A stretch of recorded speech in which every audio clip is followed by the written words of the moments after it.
Hello, my name is MD Sobhan Mia. আমি actually কি আপনার কামরাঙ্গীরচর থেকে আসছি। আর আমি রিসেন্টলি অ্যাকচুয়ালি জাপানের স্টুডেন্ট ভিসা পেয়েছি মাস্টার্সের আপনার এপ্রিল ইনটেকের জন্য। আমি অ্যাকচুয়ালি যদি বলি অ্যাডমিশন এসি সম্পর্কে, সেটা হলো ফার্স্ট অফ অল আমি জানতে পারছি অ্যাডমিশন এসি হলো আপনার তাদের একটা প্রোগ্রাম হয়েছিল যেটা কেসিজি এর আন্ডারে। সেটা হলো এডুকেশন ফেয়ার এখানে। তো ওইখানে আমি অ্যাকচুয়ালি অ্যাটেন্ড হয়েছিলাম। ওইখানে থ্রো থেকে আমি আপনার পিপাস ভাইয়ের সাথে আমি পরিচয় হয়েছি। দেন ফাইল ওপেনিং করি। দেন তাদের একটা জিনিস আমার সবচেয়ে বেশি ভালো লাগছে, সেটা হলো তাদের প্রত্যেকটা ডিপার্টমেন্ট আলাদা আলাদা।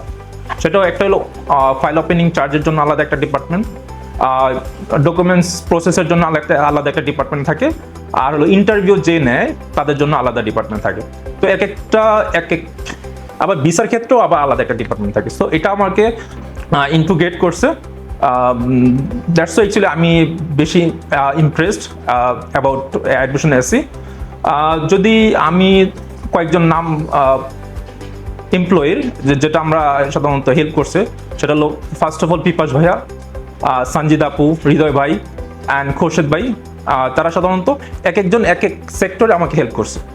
কেউ করছে ভিসা প্রসেস ক্ষেত্রে, কেউ ইন্টারভিউ সেক্টরে, আবার কেউ মনে করেন আপনার ডকুমেন্টস গোছানোর জন্য, আবার কেউ আবার কমিউনিকেশনের জন্য হেল্প করছে।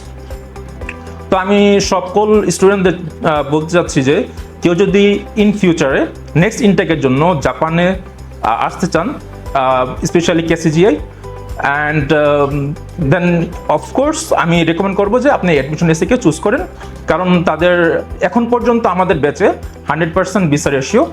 So best of luck everyone.